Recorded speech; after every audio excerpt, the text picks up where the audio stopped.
ദൈവവചന പഠനത്തിലേക്ക് നമുക്ക് തിരിയാം. ലൂക്കോസ് എഴുതിയ സുവിശേഷം 3-ാം അധ്യായം 1-2 വാക്യങ്ങൾ നമുക്ക് ഒരുമിച്ച് വായിക്കാം. തിബരിയാസ് കൈസറുടെ വാഴ്ചയുടെ 15-ാം ആണ്ടിൽ പൊന്തിയോസ് പിലാത്തോസ് യഹൂദ്യ നാട് വാഴുമ്പോൾ ഹെരോദാവ് ഗലീലയിലും അവൻ്റെ സഹോദരനായ ഫിലിപ്പോസ് ഇതുര്യ ത്രവോന്തി ദേശങ്ങളിലും ലൂസന്യാസ് അബിലേനയിലും ഇടപ്രഭുക്കന്മാരായും ഹന്നാവും കയ്യഫാവും മഹാപുരോഹിതന്മാരായും ഇരിക്കും കാലം സെഖര്യാവിൻ്റെ മകനായ യോഹന്നാനെ മരുഭൂമിയിൽ വെച്ച് ദൈവത്തിൻ്റെ അരുളപ്പാട് ഉണ്ടായി. ലൂക്കോസ് എഴുതിയ സുവിശേഷം 3-ാം അധ്യായം 1 മുതൽ 20 വരെ സ്നാപയോഹന്നാൻ്റെ ശുശ്രൂഷയാണ് കാണുന്നത്. ആ കാലഘട്ടം എങ്ങനെ ആയിരുന്നു എന്നാണ് നമ്മൾ വായിച്ചത്.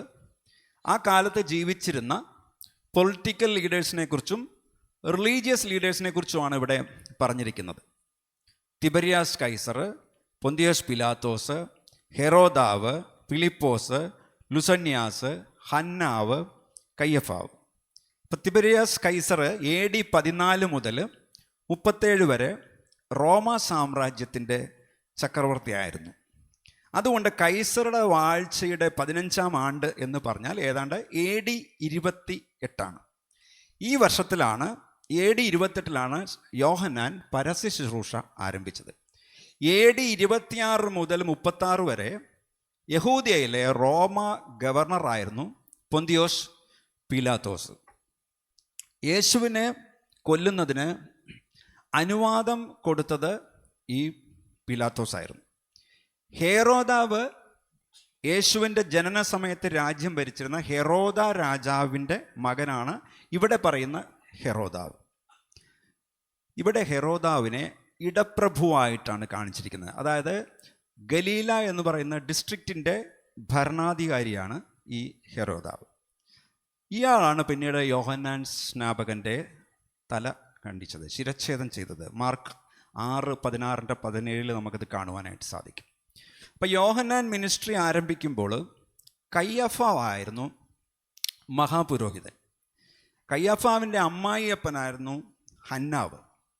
അപ്പോൾ ഈ കയ്യഫാവിന് മുമ്പ് ഹന്നാവ് അവിടെ മഹാപുരോഹിതനായിരുന്നു. എന്നാൽ റോമാക്കാർ ഈ ഹന്നാവിനെ പുറത്താക്കി.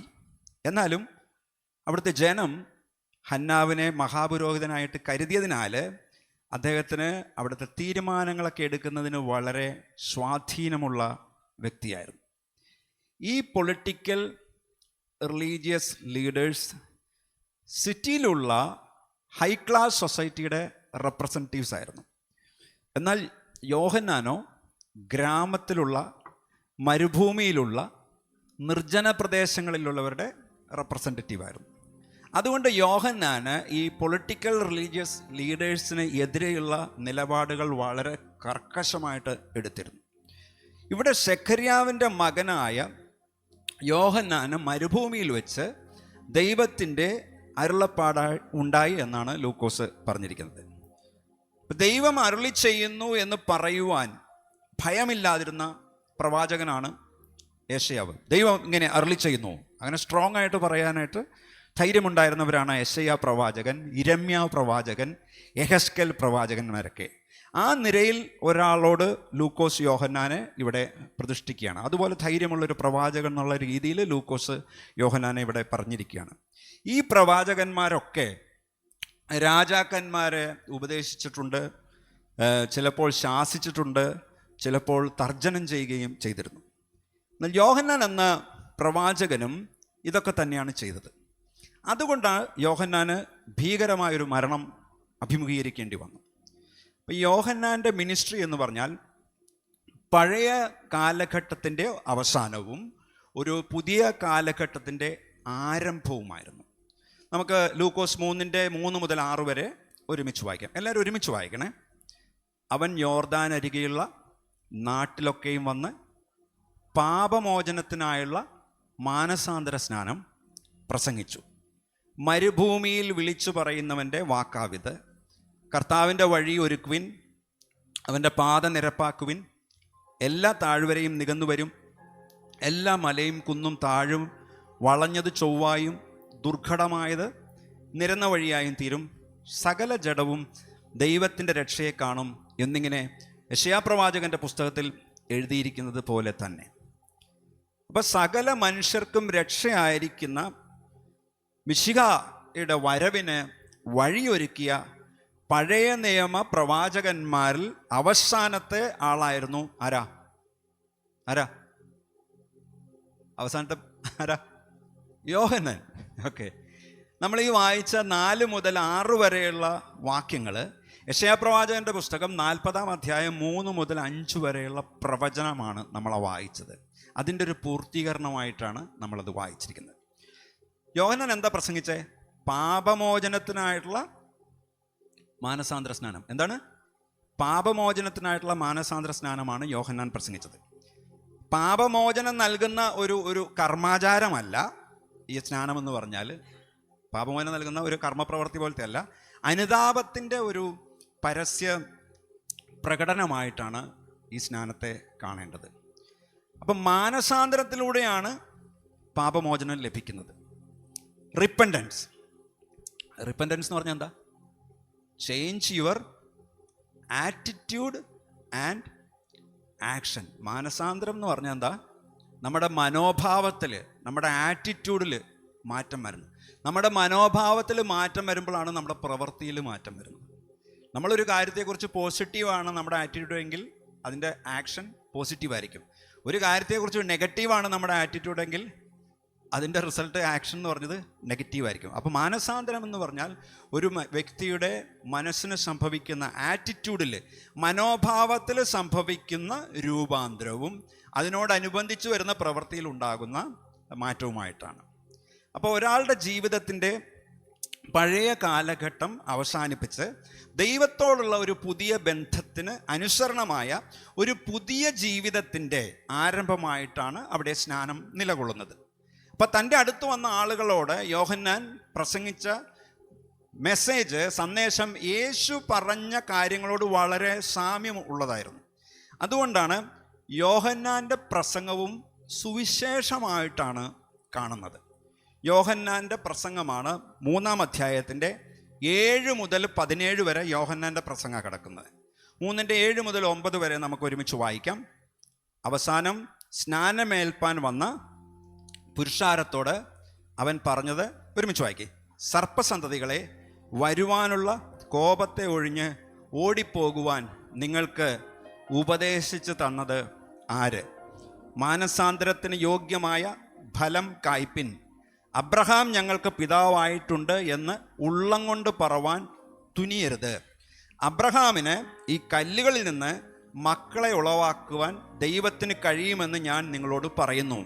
ഇപ്പോൾ തന്നെ വൃക്ഷങ്ങളുടെ ചുവട്ടിന് കോടാലി വെച്ചിരിക്കുന്നു. നല്ല ഫലം കായ്ക്കാത്ത വൃക്ഷമെല്ലാം വെട്ടി തീയിൽ ഇട്ടുകളയുന്നു. അപ്പോൾ യോഹന്നാൻ സ്നാപകൻ ആളുകളെ സ്നാനപ്പെടുത്തുവാൻ ആരംഭിച്ചപ്പോൾ പരീശന്മാരിലും സദൂക്യരിലുമായിട്ടുള്ള പലരും ഈ സ്നാനം സ്വീകരിക്കാനായിട്ട് അവിടെ വന്നു. അപ്പോൾ പരീശന്മാർ യഹൂദന്മാരുടെ ഇടയിൽ വളരെ കർക്കശ സ്വഭാവമുള്ളവരായിരുന്നു.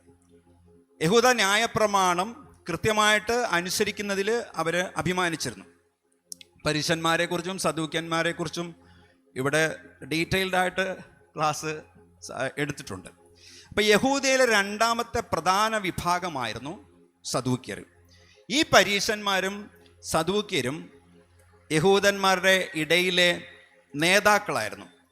എന്നിട്ടും അവർ, അതായത് അവിടെ നല്ല പൊസിഷനിലുള്ള ആൾക്കാരാണ്, എന്നിട്ടും അവർ സ്നാനപ്പെടുവാനായിട്ട് യോഹന്നാൻ്റെ അടുക്ക് വന്നപ്പോൾ സൊസൈറ്റിയിലെ ഹയർ ക്ലാസ് ആൾക്കാരാണല്ലോ എന്ന് വിചാരിച്ച് യോഹന്നാൻ അവരുടെ നേരെ നോക്കി, എന്നാലും വന്നല്ലോ, സ്നാനപ്പെടാൻ വന്നല്ലോ എന്നൊന്നും പറഞ്ഞ് അവരെ പ്ലീസ് ചെയ്യാനോ മുഖസ്തുതി പറയാനോ ഒന്നും പോയില്ല. പകരം എന്താ അവരെ വിളിച്ചേ?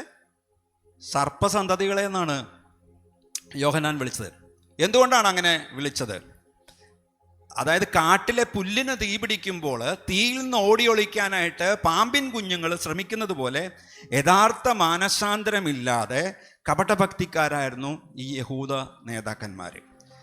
അവർ പുറമേ മതഭക്തിയുള്ളവരായിരുന്നു, റിലീജിയസ് ആയിരുന്നു. എന്നാൽ അകമേ ഹൃദയത്തിൽ അവർക്ക് രൂപാന്തരം സംഭവിച്ചിട്ടില്ലായിരുന്നു. അവര് ഹൃദയം കൊണ്ടല്ല, അധരം കൊണ്ടത്രേ ദൈവത്തെ ആരാധിച്ചത്. അപ്പൊ സ്നാനപ്പെട്ടാൽ ദൈവത്തിൻ്റെ ന്യായവിധിയിൽ നിന്ന് രക്ഷപ്പെടാമെന്ന് അവർ കരുതി. എന്നാൽ അവർ യഥാർത്ഥത്തിൽ പെട്ടിട്ടില്ല എന്നുള്ളത് യോഹന്നാൻ അറിഞ്ഞു.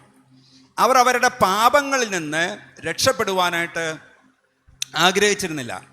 അവരെത്ര മതഭക്തിയുള്ളവരാണ്, അവരെത്ര റിലീജിയസ് ആണെന്ന് കാണിക്കുവാൻ വേണ്ടി മാത്രമാണ് അവർ വന്ന് സ്നാനപ്പെട്ടത്. അപ്പോൾ പരീശന്മാരും സദൂക്യരും സർപ്പസന്തതികളെ പോലെയാണ്. അവർ സൂത്രശാലികളും ചതിയന്മാരുമായിരുന്നു. അവരുടെ ഉള്ളിൽ വിഷമുള്ളവരായിരുന്നു. പുറമേ വളരെ മതഭക്തരായിട്ട് അവർ അഭിനയിച്ചു. അപ്പോൾ യഹൂദ നേതാക്കൾ വളരെ ദുരഭിമാനികളായിരുന്നു. ഞങ്ങൾ യഹൂദന്മാരായതുകൊണ്ട്, ഞങ്ങൾ ജ്യൂസ് ആയതുകൊണ്ട് ബാക്കിയുള്ളവരെല്ലാം അവർക്ക് ഭയങ്കര പുച്ഛമായിരുന്നു യഹൂദന്മാർക്ക്. അപ്പം യഹൂദന്മാർ അവർ തങ്ങളോട് തന്നെ പറഞ്ഞു, ഞങ്ങൾ ഒന്നാമത്തെ യഹൂദനായിരുന്ന അബ്രഹാമിൻ്റെ സന്തതികൾ, ദൈവം ഞങ്ങളെ അനുഗ്രഹിക്കാമെന്ന് പറഞ്ഞിട്ടുണ്ട്. അതിനാൽ ഞങ്ങൾ മറ്റുള്ളവരിൽ നിന്നും വ്യത്യസ്തരാണ്.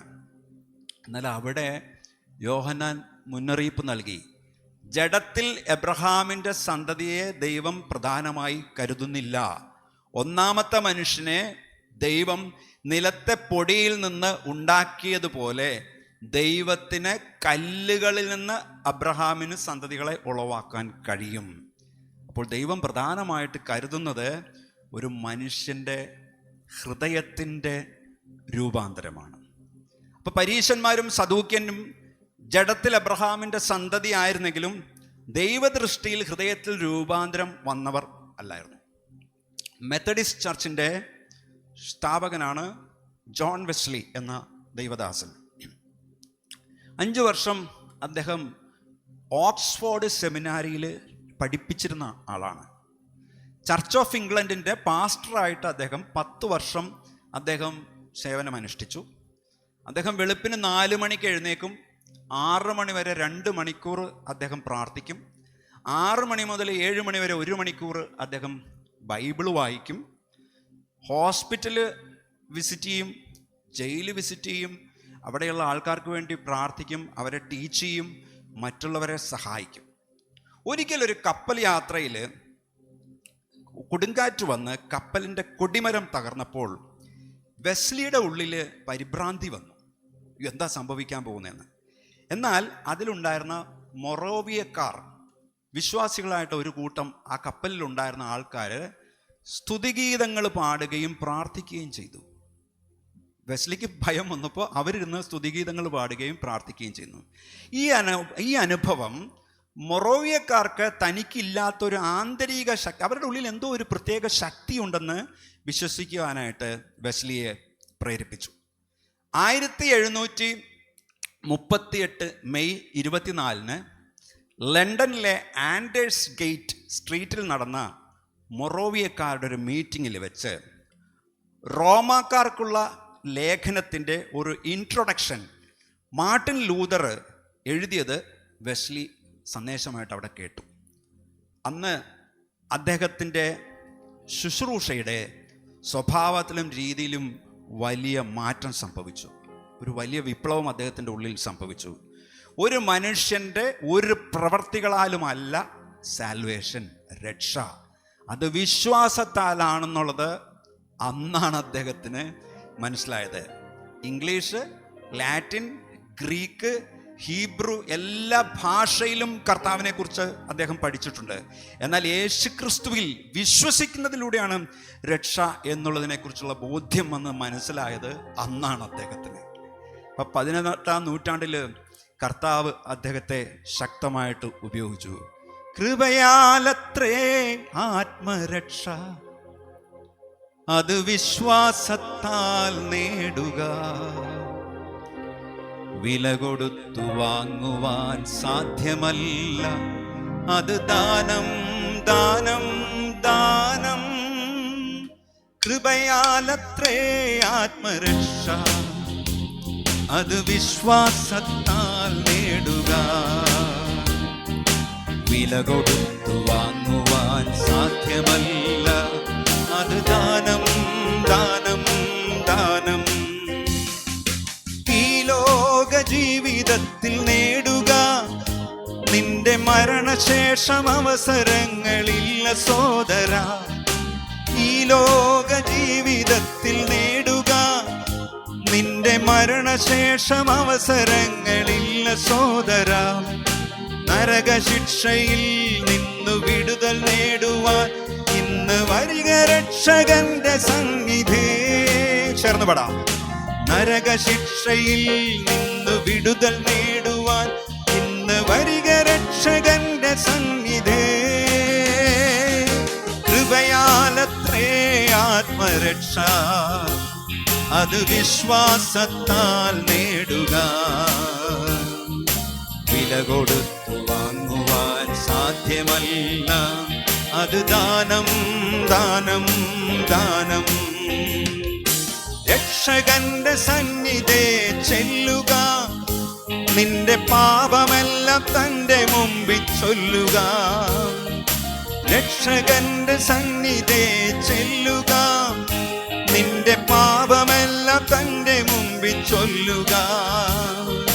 തന്റെ യാഗം മൂലം ഇന്നു നിന്റെ പാപമെല്ലാം പോക്കി നിന്നെ ദൈവ പൈതലാക്കി മാറ്റുമേ. തന്റെ യാഗം മൂലം ഇന്ന് നിന്റെ പാപമെല്ലാം പോക്കി നിന്നെ ദൈവ പൈതലാക്കി മാറ്റുമേ. കൃപയാലത്രേ ആത്മരക്ഷ, അത് വിശ്വാസത്താൽ നേടുക. വില കൊടുത്തു വാങ്ങുവാൻ സാധ്യമല്ല, അത് ദാനം ദാനം ദാനം. കൃപയാലത്രേ ആത്മരക്ഷ.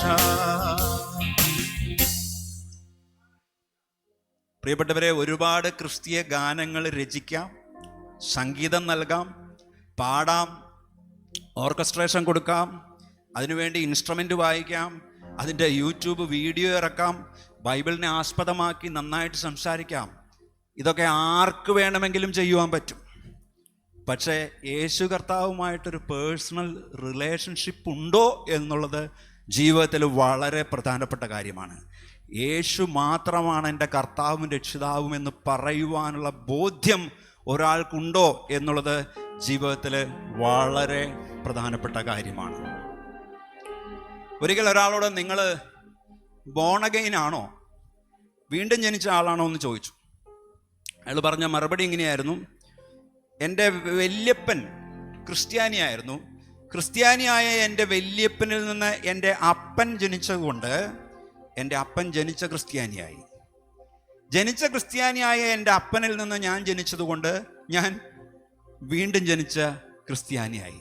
അപ്പോൾ പലരുടെയും ചിന്ത ഇങ്ങനെയാണ്: ഒരാൾ ക്രിസ്ത്യാനിയാണെന്ന് പറഞ്ഞാൽ ഉള്ളിൽ ക്രിസ്ത്യാനി ആയിരിക്കണം, ഹൃദയത്തിൽ ക്രിസ്തുവിനോട് വിധേയത്വം ഉണ്ടായിരിക്കണം, കർത്താവായിരിക്കണം ജീവിതത്തിൻ്റെ കർത്തൃത്വം നടത്തുന്ന ആള്. യോഹന്നാൻ ഇവിടെ പറയുന്നു, ഫലം നൽകാത്ത വൃക്ഷത്തിൻ്റെ ഉദാഹരണം എടുത്തുകൊണ്ട് മാനസാന്തരത്തിന് യോഗ്യമായ അനുതാപവും വിശ്വാസവും പുറപ്പെടുവിച്ചില്ലെങ്കിൽ ദൈവം അവരെയും തള്ളിക്കളയുകയും ശിക്ഷിക്കുകയും ചെയ്യുമെന്ന് പരീശന്മാർക്കും സദൂക്യന്മാർക്കും മുന്നറിയിപ്പ് നൽകിയാണ്. ലൂക്കോസ് 3:10 മുതൽ 14 വരെ നമുക്ക് ഒരുമിച്ച് വായിക്കാം. എന്നാൽ ഞങ്ങൾ എന്ത് ചെയ്യണമെന്ന് പുരുഷാരം അവനോട് ചോദിച്ചു. അതിനവൻ 2 വസ്ത്രമുള്ളവൻ ഇല്ലാത്തവന് കൊടുക്കട്ടെ, ഭക്ഷണ സാധനങ്ങൾ ഉള്ളവനും അങ്ങനെ തന്നെ ചെയ്യട്ടെ എന്ന് ഉത്തരം പറഞ്ഞു. ചുങ്കക്കാരും സ്നാനമേൽപ്പാൻ വന്നു. ഗുരു, ഞങ്ങൾ എന്ത് ചെയ്യണം എന്ന് അവനോട് ചോദിച്ചു. നിങ്ങളോട് കൽപ്പിച്ചതിൻ്റെ അധികമൊന്നും പിരിക്കരുത് എന്നവൻ പറഞ്ഞു. പടജ്ജനവും അവനോട് ഞങ്ങൾ എന്ത് ചെയ്യണമെന്ന് ചോദിച്ചതിന്, ആരെയും ബലാത്കാരം ചെയ്യാതെയും ചതിയായി ഒന്നും വാങ്ങാതെയും നിങ്ങളുടെ ശമ്പളം മതി എന്ന് വെയ്പ്പിൻ എന്ന് അവരോട് പറഞ്ഞു. അപ്പം യോഹന്നാൻ്റെ ആ കാലഘട്ടത്തിലുള്ള ഉപദേശം ജനത്തിന് ഒരു പുതിയ ഉപദേശമായിരുന്നു. ജനം മാനസാന്തരപ്പെടണമെന്നും സ്നാനമേൽക്കണമെന്നും യോഹന്നാൻ അന്ന് പറഞ്ഞു. അപ്പം ജാതികളിൽ നിന്ന് യഹൂദന്മാരായവർക്ക് സ്നാനം വേണമെന്ന് യഹൂദന്മാർ പഠിപ്പിച്ചു. എന്നാൽ ഞങ്ങൾക്ക് യഹൂദന്മാർക്ക് സ്നാനം വേണമെന്ന് അവർ കരുതിയിരുന്നില്ല. കാരണം എന്താ? തങ്ങൾ എബ്രഹാമിൻ്റെ സന്തതികളും ദൈവത്തിൻ്റെ തിരഞ്ഞെടുക്കപ്പെട്ട ജനവും ആകയാൽ തങ്ങൾ നീതിമാന്മാരാണെന്ന് ഈ യഹൂദന്മാർ കരുതി. ജാതികൾ പാപികളാകയാൽ അവർക്ക് സ്നാനം വേണമെന്ന് അവർ പഠിപ്പിച്ചു. ഗലാത്യർ 2:15 നോക്കിയാൽ അവിടെ ഇങ്ങനെ കാണുന്നു, നാം സ്വഭാവത്തിൽ ജാതികളിൽ നിന്നുള്ള പാപികളല്ല, യഹൂദന്മാരത്രേ. എന്താ പറഞ്ഞിരിക്കണേ? നമ്മൾ സ്വഭാവത്തിൽ ജാതികളിൽ നിന്നുള്ള പാപികളല്ല, യഹൂദന്മാരത്രേ. അപ്പൊ യഹൂദന്മാരുടെ ചിന്ത അങ്ങനെയായിരുന്നു. അതുകൊണ്ട് അവർക്കിതൊന്നും ആവശ്യമില്ല. ഇങ്ങനെ ഒരു ശുദ്ധീകരണം യഹൂദന്മാർക്ക് വേണമെന്ന് അവർ ചിന്തിച്ചില്ല. എന്നാലും അനേകം യഹൂദന്മാർ യോഹന്നാൻ്റെ ഉപദേശം കേട്ട് സ്നാനപ്പെടുന്നതിനായിട്ട് വന്നു. അവർ ദൈവത്തെ ഭയപ്പെട്ടു. സ്നാനമേൽക്കുന്നതിലൂടെ ദൈവത്തിൻ്റെ ന്യായവിധിയിൽ നിന്ന് ഒഴിഞ്ഞു മാറാമെന്ന് അവർ കരുതി. എന്നാൽ പല യഹൂദന്മാർക്കും ആത്മാർത്ഥത ഇല്ല എന്ന് യോഹന്നാന് അറിയാമായിരുന്നു. പ്രത്യേകിച്ച് അവരുടെ ഇടയിലുള്ള പരീശന്മാരും സദൂക്യരും ഒട്ടും ആത്മാർത്ഥത ഇല്ലാത്തവരായിരുന്നു. മറ്റ് പല യഹൂദ ആചാരങ്ങൾ, കർമ്മങ്ങൾ ചെയ്യുന്നത് പോലെയുള്ള ഒരു സംഗതിയാണ് ഈ സ്നാനം എന്ന് അവർ കരുതി. എന്നാൽ യോഹന്നാൻ പറഞ്ഞു, നിങ്ങൾ മാനസാന്തരപ്പെടണം, നിങ്ങൾ മാനസാന്തരപ്പെടണം, നിങ്ങളുടെ മനസ്സിന് വ്യത്യാസം വരണം, രൂപാന്തരം വരണം, മാനസാന്തരത്തിന് യോഗ്യമായിട്ടുള്ള ഫലം കായ്ക്കണം. അപ്പം അതുകൊണ്ട് 10-ാം വാക്യത്തിൽ ജനം ചോദിക്കുന്നു, എന്താണ് മാനസാന്തരത്തിന് യോഗ്യമായ പ്രവർത്തികൾ? അതിന് യോഹന്നാൻ, അവർ സ്നേഹത്തിൻ്റെ പ്രവർത്തികൾ ചെയ്യണം എന്ന് പറയുന്നു. അവർ അയൽക്കാരനെ സ്നേഹിക്കണം. മറ്റുള്ളവർ നമ്മളോട് എങ്ങനെ പെരുമാറണമെന്ന് ആഗ്രഹിക്കുന്നുവോ അതുപോലെ മറ്റുള്ളവരോട് നമ്മൾ പെരുമാറണം. ആവശ്യത്തിലിരിക്കുന്നവരുമായിട്ട് തങ്ങളുടെ വസ്തുവകകൾ പങ്കിടണം. അതായത് ജനറസ് ആയിരിക്കണം. എന്തായിരിക്കണം എന്ന് പറഞ്ഞേ? ജനറസ് ആയിരിക്കണം. തങ്ങൾ എന്ത് ചെയ്യണമെന്ന് ചുങ്കക്കാരും ചോദിച്ചു. മിക്ക ചുങ്കക്കാരും ടാക്സ് കളക്ടേഴ്സും ജനത്തെ വഞ്ചിച്ചിരുന്നതിനാൽ അവിടുത്തെ ജനം ഈ ടാക്സ് കളക്ടേഴ്സിനെ വെറുക്കുകയും ഇവർ മഹാപാപികളാണെന്നുള്ള രീതിയിൽ മുദ്ര കുത്തപ്പെടുകയും ചെയ്തിട്ടുള്ളവരാണ് ടാക്സ് കളക്ടേഴ്സ്. ഇപ്പം ചുങ്കം പിരിക്കുന്നതിൽ നിന്ന് യോഹന്നാൻ ഈ ടാക്സ് കളക്ടേഴ്സിനെ വിലക്കുന്നില്ല.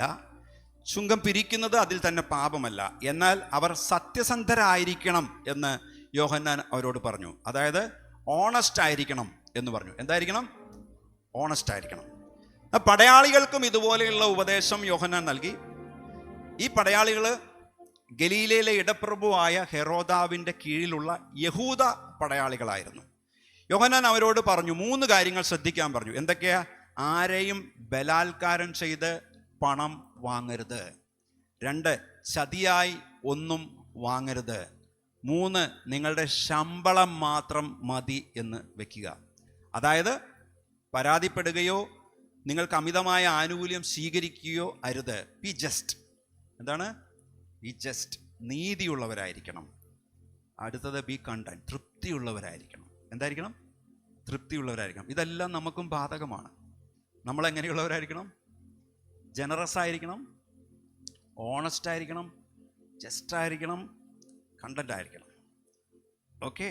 അപ്പം മാനസാന്തരം എന്ന് പറയുമ്പോൾ ദൈവത്തിങ്കിലേക്ക് മടങ്ങി വരിക എന്ന് മാത്രമല്ല. മാനസാന്തരം എന്ന് പറഞ്ഞാൽ ദൈവത്തിങ്കിലേക്ക് മടങ്ങി വരിക എന്ന് മാത്രമല്ല, ശരിയായ റിലേഷൻഷിപ്പിലേക്കും ശരിയായ മനുഷ്യബന്ധങ്ങളിലേക്കും കൂടി മടങ്ങി വരിക എന്നൊരർത്ഥമുണ്ട് മാനസാന്തരം എന്ന് പറയുമ്പോൾ. സ്പിരിച്വാലിറ്റി എന്ന് പറഞ്ഞാൽ സൺഡേ ചർച്ചിൽ വരുന്നതും പ്രാർത്ഥിക്കുന്നതും പാട്ടുകൾ പാടുന്നതും സൺഡേ സ്കൂൾ നമ്മൾ നടത്തുന്നതും ബൈബിൾ സ്റ്റഡി നടത്തുന്നതും സ്നാനപ്പെടുന്നതും ഓഫറിങ് കൊടുക്കുന്നതും ലോർഡ് സപ്പറിൽ അറ്റൻഡ് ചെയ്യുന്നതും ഇത് എല്ലാം ഉണ്ടെങ്കിലും ഇത് മാത്രമല്ല. പ്രോവർബ്സ് 19:17 പറഞ്ഞു, സദൃശവാക്യം 19:17, എളിയവനോട് കൃപ കാട്ടുന്നവൻ യഹോവയ്ക്ക് വായ്പ കൊടുക്കുന്നു, അവൻ ചെയ്ത നന്മയ്ക്ക് അവൻ പകരം കൊടുക്കും. അപ്പം ദരിദ്രരെ കരുതുകയും ശുശ്രൂഷിക്കുകയും ചെയ്യുന്നതിലൂടെ ദൈവത്തിൻ്റെ ഇഷ്ടം നിറവേറ്റുന്നത് ശരിക്കുള്ള സ്പിരിച്വാലിറ്റിയുടെ അടയാളമാണ്. നമ്മൾ വലിയ പരിക്കൊന്നുമില്ലാതെ നമ്മൾ ഈ ലോകത്തിൽ ജീവിക്കുമ്പോൾ തന്നെ ലോകത്തിൽ നമ്മൾ മനസ്സിലാക്കേണ്ട കാര്യം, ദാരിദ്ര്യം മൂലം, അനീതി മൂലം, ഭീകരത മൂലം, ധാർമ്മിക അധപ്പതനം മൂലം ഒക്കെ നമുക്ക് ചുറ്റും പല കുടുംബങ്ങളും രാഷ്ട്രങ്ങളും നശിച്ചുകൊണ്ടിരിക്കുകയാണ്. നമ്മൾ എങ്ങനെ ആയിരിക്കണമെന്ന് മീഖ 6:6-8 വരെയുള്ള വാക്യങ്ങൾ നോക്കുമ്പോൾ നമുക്ക് മനസ്സിലാകും. അവിടെ പറയുന്നു, എന്തോന്നുകൊണ്ട് ഞാൻ യഹോവയുടെ സന്നിധിയിൽ ചെന്ന് അത്യുന്നത ദൈവത്തിൻ്റെ മുമ്പാകെ കുമ്പിടേണ്ടു. ഞാൻ ഹോമയാഗങ്ങളെയും 1 വയസ്സ് പ്രായമുള്ള കാളക്കിടാക്കളോടുകൂടെ അവൻ്റെ സന്നിധിയിൽ ചെല്ലണമോ? 1000 ആട്ടുകൊറ്റനിലും 10,000 തൈല നദിയിലും യഹോവ പ്രസാദിക്കുമോ? എൻ്റെ അതിക്രമത്തിന് വേണ്ടി ഞാൻ എൻ്റെ ആദ്യജാതനെയും ഞാൻ ചെയ്ത പാപത്തിനു വേണ്ടി എൻ്റെ ഉദരബലത്തെയും കൊടുക്കണമോ? 8-ാമത്തെ വാക്യം, മനുഷ്യ, ഒന്ന് ഒരുമിച്ച് വായിച്ചേ. നല്ലത് എന്തെന്ന് അവൻ നിനക്ക് കാണിച്ചു തന്നിരിക്കുന്നു. പിന്നത്തെ വായിച്ചു നോക്കിയേ. ന്യായം പ്രവർത്തിപ്പാനും ദയാതൽപരനായിരിക്കാനും നിന്റെ ദൈവത്തിൻ്റെ സന്നിധിയിൽ താഴ്മയോടെ നടപ്പാനും അല്ലാതെ എന്താകുന്നു യഹോവ നിന്നോട് ചോദിക്കുന്നത്? 8-ാം വാക്യം ഒന്നും കൂടി വെച്ചാൽ, മനുഷ്യ, നല്ലതെന്തെന്ന് അവൻ നിനക്ക് കാണിച്ചു തന്നിരിക്കുന്നു. ന്യായം പ്രവർത്തിപ്പാനും ദയാതൽപരനായിരിക്കാനും നിന്റെ ദൈവത്തിൻ്റെ സന്നിധിയിൽ താഴ്മയോടെ നടപ്പാനും അല്ലാതെ എന്താകുന്നു യഹോവ നിന്നോട് ചോദിക്കുന്നത്? പ്രിയപ്പെട്ടവരെ, നമ്മൾ മനസ്സിലാക്കേണ്ടത് പരസ്പരം ബഹുമാനിക്കാനും പരസ്പരം സ്നേഹിക്കാനും പരസ്പരം സഹായിക്കാനും യേശു കർത്താവിൻ്റെ കണ്ണുകളിലൂടെ ഈ ലോകത്തിൻ്റെ ആവശ്യങ്ങളെ നോക്കിക്കാണുവാനുള്ളൊരു മനസ്സ് നമുക്കുണ്ടാകണം. അതാണ് ട്രൂ സ്പിരിച്വാലിറ്റി എന്ന് പറഞ്ഞാൽ. സൊസൈറ്റിയിൽ ഒരു മാറ്റം കൊണ്ടുവരുന്ന സോൾട്ട് ആൻഡ് ലൈറ്റ് ആകുവാനായിട്ട് നമുക്ക് നമ്മുടെ ജീവിതം കൊണ്ട് സാധിക്കണം. അതിനുവേണ്ടി നമ്മൾ പ്രാർത്ഥിക്കണം. See God in the smile of the poor. ദരിദ്രൻ്റെ പുഞ്ചിരിയിൽ ദൈവത്തെ കാണുവാനായിട്ട് നമ്മൾ പഠിക്കേണ്ടിയിരിക്കുന്നു. ലൂക്കോസ് 3:15-18 വരെ നമുക്ക് ഒരുമിച്ച് വായിക്കാം. ജനം കാത്തു നിന്നു. അവൻ ക്രിസ്തുവോ എന്ന് എല്ലാവരും ഹൃദയത്തിൽ യോഹന്നാനെ കുറിച്ച് വിചാരിച്ചുകൊണ്ടിരിക്കുമ്പോൾ യോഹന്നാൻ എല്ലാവരോടും ഉത്തരം പറഞ്ഞത്, ഞാൻ നിങ്ങളെ വെള്ളം കൊണ്ട് സ്നാനം കഴിപ്പിക്കുന്നു, എന്നാൽ എന്നിലും ബലവാനായവൻ വരുന്നു, അവൻ്റെ ചെരുപ്പിൻ്റെ വാറഴിപ്പാൻ ഞാൻ യോഗ്യനല്ല. അവൻ നിങ്ങളെ പരിശുദ്ധാത്മാവ് കൊണ്ടും തീ കൊണ്ടും സ്നാനം കഴിപ്പിക്കും. അവന് വീശുമുറം കയ്യിലുണ്ട്. അവൻ കളത്തെ മുറ്റും വെടിപ്പാക്കി കോതമ്പ് കളപ്പുരയിൽ കൂട്ടിവെക്കുകയും പതിർ കെടാത്ത തീയിലിട്ട് ചുട്ടുകളയുകയും ചെയ്യും. മറ്റു പലതും അവൻ പ്രബോധിപ്പിച്ചുകൊണ്ട് ജനത്തോട് സുവിശേഷം അറിയിച്ചു. അപ്പം യോഹന്നാൻ്റെ പ്രസംഗം കേട്ടപ്പോൾ അവിടെ ഉണ്ടായിരുന്ന പലർക്കും, ഈ പ്രസംഗിക്കുന്ന യോഹന്നാനാണോ ഇനി വരുമെന്ന് പറഞ്ഞിരിക്കുന്ന മിശിഹ, വാഗ്ദത്ത മിശിഹയാണോ ഈ നിന്ന് സംസാരിക്കുന്നത് എന്ന് അവിടെ ഉണ്ടായിരുന്നവർക്ക് സംശയിക്കാൻ കാരണമായി. കാരണം മിശിഹ ഏലിയാവിനെ പോലെ ഒരു പ്രവാചകനായിരിക്കുമെന്ന് ചിലരും, ദാവീദിനെ പോലെ വീരനായിട്ടുള്ള ഒരു രാജാവായിരിക്കുമെന്ന് മറ്റു ചിലരും പ്രതീക്ഷിച്ചിട്ടുണ്ടായിരുന്നു. അതുകൊണ്ട് തന്നെ താൻ മിശിഹയല്ല, മിശിഹായ്ക്ക് കീഴ്പ്പെട്ടവനാണെന്ന് യോഹന്നാൻ അവിടെ വ്യക്തമാക്കി. എല്ലാ യഹൂദ പ്രവാചകന്മാരിലും വെച്ച് ഏറ്റവും വലിയവനും ശക്തനുമായിരുന്നു യോഹന്നാൻ. എന്നാലും തനിക്ക് പിന്നാലെ വരുന്നവൻ്റെ, യേശുവിൻ്റെ ചെരുപ്പിൻ്റെ വാറ് കുനിഞ്ഞഴിപ്പാൻ താൻ യോഗ്യനായിരുന്നില്ല എന്ന് യോഹന്നാൻ അവിടെ പറയുകയാണ്. യഹൂദന്മാരുടെ രീതി അനുസരിച്ച് ഏറ്റവും താഴേക്കിടയിലുള്ള, ഏറ്റവും താഴെയുള്ള അടിമ പോലും യജമാനൻ്റെ ചെരുപ്പിൻ്റെ വാറ് അഴിക്കേണ്ടിയിരുന്നില്ല. ഒരടിമയുടെ പോലും ആത്മാഭിമാനത്തെ ചോദ്യം ചെയ്യുന്ന ഒന്നായിരുന്നു ഒരാളുടെ ചെരുപ്പിൻ്റെ വാറ് അഴിക്കുക എന്ന് പറഞ്ഞാൽ, ഏറ്റവും ലോവർ അടിമയുടെ പോലും. എന്നാൽ ഇവിടെ സ്ത്രീകളിൽ നിന്ന് ജനിച്ച ഏറ്റവും വലിയവൻ പോലും ഈ ചെറിയൊരു ജോലി ചെയ്യാൻ യോഗ്യനായിരുന്നില്ല. കാരണം യേശു മനുഷ്യനല്ലായിരുന്നു, യേശു ദൈവമായിരുന്നു. അപ്പം മരുഭൂമിയിൽ വിളിച്ചു പറയുന്ന ഒരു ശബ്ദം മാത്രമാണ് യോഹന്നാൻ. അതുപോലെ യോഹന്നാൻ നൽകുന്ന സ്നാനം അതിനുശേഷം വരുന്ന കൂടുതൽ തികവും പൂർത്തീകരണവും നൽകുന്ന മറ്റൊരു സ്നാനത്തിൻ്റെ മുൻകുറി മാത്രമായിരുന്നു ഈ മാനസാന്തരത്തിൻ്റെ സ്നാനം. ശുദ്ധീകരിക്കുവാനായിട്ട് ഉപയോഗിക്കുന്ന വെള്ളം കൊണ്ട് യോഹന്നാൻ സ്നാനം കഴിപ്പിക്കുമ്പോൾ യേശു വരുവാനുള്ളവൻ കൂടുതൽ ഉന്നതമായിട്ട് ശുദ്ധീകരിക്കുവാൻ ഉപയോഗിക്കുന്ന അഗ്നി കൊണ്ടും പരിശുദ്ധാത്മാവ് കൊണ്ടുമാണ് സ്നാനം കഴിപ്പിക്കുന്നത്. അപ്പോസ്തലപ്രവൃത്തി 2:1-12 വരെ വായിക്കുമ്പോൾ പെന്തക്കോസ്ത് ദിവസത്തിൽ ഈ പ്രവചനം നിറവേറപ്പെട്ടു എന്ന് നമുക്ക് മനസ്സിലാക്കാം. അന്ന് പരിശുദ്ധാത്മാവിൻ്റെ അഗ്നി അവിടെ ഇറങ്ങി. നമ്മൾ രാവിലെ വർഷിപ്പിൻ്റെ ടൈമിൽ ആ വേദഭാഗത്ത് നിന്ന് കുറച്ച് നമ്മൾ വായിക്കുകയും ചെയ്തായിരുന്നു. മെശിഹ പരിശുദ്ധാത്മാവ് കൊണ്ടും അഗ്നി കൊണ്ടും സ്നാനം കഴിപ്പിക്കുമെന്ന് യോഹന്നാൻ പറയുമ്പോൾ യെശയ്യാ പ്രവാചകന്റെ പുസ്തകം 4-ാം അധ്യായത്തിൻ്റെ 3-ൽ പറഞ്ഞിരിക്കുന്ന കർത്താവ് ന്യായവിധിയുടെ കാറ്റുകൊണ്ടും ദഹനത്തിൻ്റെ കാറ്റുകൊണ്ടും ഷീയോൻ പുത്രിമാരുടെ മലിനത കഴുകിക്കളയുകയും യെരുശലേമിൻ്റെ രക്തപാതകം അതിൻ്റെ നടുവിൽ നിന്ന് നീക്കി വെടിപ്പാക്കുമെന്ന് പറഞ്ഞ ആ പ്രവചന ശബ്ദം യോഹന്നാന്റെ ചിന്തയിൽ വന്നിട്ടുണ്ടാവും. തീ, അഗ്നി എന്നതിനെ നശിപ്പിക്കാനായിട്ട് കരുത്തുള്ള ന്യായവിധിയുടെ തീയായിട്ടാണ് സാധാരണ കരുതുന്നത്. എന്നാൽ സ്വർണം, വെള്ളി എന്നിവയെ ശുദ്ധീകരിക്കുന്നത് പോലെ നീതിമാന്മാരെ ശുദ്ധീകരിക്കുന്നതിലും ഒരു പ്രതീകമായിട്ട് പഴയ നിയമം അഗ്നിയെ ചിത്രീകരിക്കുന്നുണ്ട്. യെശയ്യാ പ്രവാചകന്റെ പുസ്തകം 1:25 നോക്കിക്കേ. ഞാൻ എൻ്റെ കൈ നിന്റെ നേരെ തിരിച്ചു, നിന്റെ കീടം തീരെ ഉരുക്കിക്കളയുകയും നിന്റെ വെള്ളിയൊക്കെയും നീക്കിക്കളയുകയും ചെയ്യും. സെഖര്യാവ് 13:9 നോക്കിക്കേ. 1/3 ഞാൻ തീയിൽ കൂടി കടത്തി, വെള്ളി ഊതിക്കഴിക്കുന്നത് പോലെ അവരെ ഊതിക്കഴിക്കും, പൊന്ന് ശോധന കഴിക്കുന്നത് പോലെ അവരെ ശോധന കഴിക്കും. അവർ എൻ്റെ നാമത്തെ വിളിച്ചപേക്ഷിക്കുകയും ഞാൻ അവർക്ക് ഉത്തരമരുളുകയും ചെയ്യും. അവർ എൻ്റെ ജനമെന്ന് ഞാൻ പറയും, യഹോവ എൻ്റെ ദൈവമെന്ന് അവരും പറയും. പഴയ നിയമത്തിൽ തീയെക്കുറിച്ച്, അഗ്നിയെക്കുറിച്ച് പറഞ്ഞിരിക്കുന്നതാണിത്. അഗ്നിയെക്കുറിച്ച് മലാഖി പ്രവാചകൻ എന്താണ് പറഞ്ഞിരിക്കുന്നത് നോക്കിയേ. മലാഖി 3:2-3. എന്നാൽ അവൻ വരുന്ന ദിവസത്തെ ആർക്ക് സഹിക്കാം? അവൻ പ്രത്യക്ഷനാകുമ്പോൾ ആർ നിലനിൽക്കും? അവൻ ഊതിക്കഴിക്കുന്നവൻ്റെ തീ പോലെയും അലക്കുന്നവരുടെ ചാരവെള്ളം പോലെയുമായിരിക്കും. അവൻ ഊതിക്കഴിക്കുന്നവനെ പോലെയും വെള്ളി ശുദ്ധി വരുത്തുന്നവനെ പോലെയും ഇരുന്നു കൊണ്ട് ലേവി പുത്രന്മാരെ ശുദ്ധീകരിച്ച് പൊന്നുപോലെയും വെള്ളി പോലെയും നിർമ്മലീകരിക്കും. അങ്ങനെ അവർ നീതിയിൽ യഹോവയ്ക്ക് വഴിപാട് അർപ്പിക്കും. മലാഖി 4:1 നോക്കിക്കേ. ചൂള പോലെ കത്തുന്ന ഒരു ദിവസം വരും. അപ്പോൾ അഹങ്കാരികളൊക്കെയും സകല ദുഷ്പ്രവർത്തിക്കാരും താളടിയാകും. വരുവാനുള്ള ആ ദിവസം വേരും കൊമ്പും ശേഷിപ്പിക്കാതെ അവരെ ദഹിപ്പിച്ചു കളയും എന്ന സൈന്യങ്ങളുടെ യഹോവ അരുളിച്ചെയ്യുന്നു.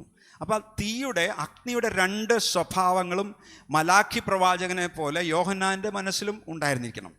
പരിശുദ്ധാത്മാവ് കേവലം കൃപയോ നശീകരണ സ്വഭാവമോ അല്ല വ്യക്തമാക്കുന്നത്. കൃപയെന്നോ നശീകരണ സ്വഭാവമോ എന്നല്ല അത് വ്യക്തമാക്കുന്നത്. മാനസാന്തരപ്പെടുന്നവരെ ശുദ്ധീകരിക്കുന്ന ആത്മാവാണ് പരിശുദ്ധാത്മാവ്. എന്ന് പറഞ്ഞേ. മാനസാന്തരപ്പെടുന്നവരെ ശുദ്ധീകരിക്കുന്ന ആത്മാവാണ് പരിശുദ്ധാത്മാവ്. മാനസാന്തരപ്പെടാത്തവർക്ക് ന്യായവിധിയുടെ ശിക്ഷ നൽകുന്ന ആത്മാവാണ് പരിശുദ്ധാത്മാവ്. അതുകൊണ്ട് ലൂക്കോസ് 3:17 പതിര് കെടാത്ത തീയിലിട്ട് ചുട്ടുകളയുമെന്ന് പറഞ്ഞിരിക്കുന്നത്. അപ്പം കതിര് കൂട്ടി വയ്ക്കുകയും പതിരിനെ തീയിലിട്ട് നശിപ്പിച്ച് കളയുകയും ചെയ്യുന്ന ഒരു കർഷകനെ പോലെ യേശുമിശിഹ മനുഷ്യവർഗത്തെ പാറ്റിത്തിരിക്കും എന്ന് പ്രവാചകനായ യോഹന്നാന് വ്യക്തമായിട്ട് പറഞ്ഞു. ആത്മാവ് വീശി ജനങ്ങളെ കതിരും പതിരും പോലെ വേർതിരിക്കും. അതുകൊണ്ട് മാനസാന്തരപ്പെട്ട് നല്ല പ്രവൃത്തി ചെയ്യണമെന്ന് ആവശ്യപ്പെട്ടു. ലൂക്കോസ് 3:18 യോഹന്നാൻ്റെ സന്ദേശത്തെ ലൂക്കോസ് വിശേഷിപ്പിക്കുന്നത് സുവിശേഷം എന്നാണ്. യോഹന്നാൻ്റെ സന്ദേശത്തെ പറയുന്നത് സുവിശേഷം എന്നാണ്. ലൂക്കോസ് 4:18 നോക്കിക്കേ. അവിടെ പറയുന്നു, ദരിദ്രന്മാരോട് സുവിശേഷം അറിയിപ്പാൻ കർത്താവിനെ അഭിഷേകം ചെയ്യുകയാൽ അവൻ്റെ ആത്മാവ് എൻ്റെ മേലുണ്ട്. ബദ്ധന്മാർക്ക് വിടുതലും കുരുടന്മാർക്ക് കാഴ്ചയും പ്രസംഗിപ്പാനും പീഡിതന്മാരെ വിടുവിച്ചയപ്പാനും. നസ്രത്ത് മാനിഫെസ്റ്റോ എന്നാണ് ഞാൻ ഇതിനെക്കുറിച്ച് നേരത്തെ ഇവിടെ സംസാരിച്ചിട്ടുള്ളതാണ്. അപ്പോൾ ലൂക്കോസ് 3:18 യോഹന്നാൻ്റെ സന്ദേശത്തെ എന്താ പറഞ്ഞിരിക്കുന്നത്? സുവിശേഷം എന്ന് പറഞ്ഞിരിക്കുന്നു. ലൂക്കോസ് 4:18 യേശു പറഞ്ഞിടത്തും സുവിശേഷം എന്ന് പറഞ്ഞിരിക്കുന്നു. അതുകൊണ്ട് യോഹന്നാനും യേശുവും തമ്മിൽ ചില സിമിലാരിറ്റീസ് ആൻഡ് ഡിഫറൻസസ്, ചില സാമ്യങ്ങളും ചില വ്യത്യാസങ്ങളും ഉണ്ട്. നമുക്ക് ഈ സമയം അതൊന്ന് മനസ്സിലാക്കുന്നത് നല്ലതാണ്. ആദ്യം എന്താണ് യേശുവും യോഹന്നാനും തമ്മിലുള്ള ചില സിമിലാരിറ്റീസ്, സാമ്യങ്ങൾ എന്താണെന്ന് നോക്കാം. ഒന്നാമതായിട്ട്, ദൈവനാമത്തിൽ ഇസ്രായേലിൻ്റെ നവീകരണത്തിന് വേണ്ടി അപ്പോയിൻ്റ് ചെയ്യപ്പെട്ട പ്രവാചകന്മാരായിരുന്നു യോഹന്നാനും യേശുവും. യോഹന്നാൻ ഒരു പ്രവാചകനാണെന്നും പ്രവാചകരിൽ വലിയവനാണെന്നും യേശു പറയുകയുണ്ടായി. യോഹന്നാനോട് ചേർത്ത് വെച്ച യേശു തൻ്റെ ശുശ്രൂഷകളെ പറയുകയും ചെയ്തിട്ടുണ്ട്. ലൂക്കോസ് 7:24-35 വരെയും മത്തായി 11:10 നിങ്ങൾ വായിച്ചു നോക്കിയാൽ നിങ്ങൾക്കത് മനസ്സിലാകും. രണ്ടാമത്, യേശുവിൻ്റെയും യോഹന്നാൻ്റെയും പ്രവാചക വചനങ്ങൾ ദൈവത്തിൽ നിന്നല്ല പിശാചിൽ നിന്ന് വരുന്നതാണെന്ന് ശത്രുക്കൾ ആരോപിച്ചു. രണ്ടുപേരുടെയും വചനം പിശാചിൽ നിന്നാണെന്ന് ശത്രുക്കൾ ആരോപിച്ചു. നമ്മൾ സിമിലാരിറ്റീസ് ആണ് പറയുന്നത്.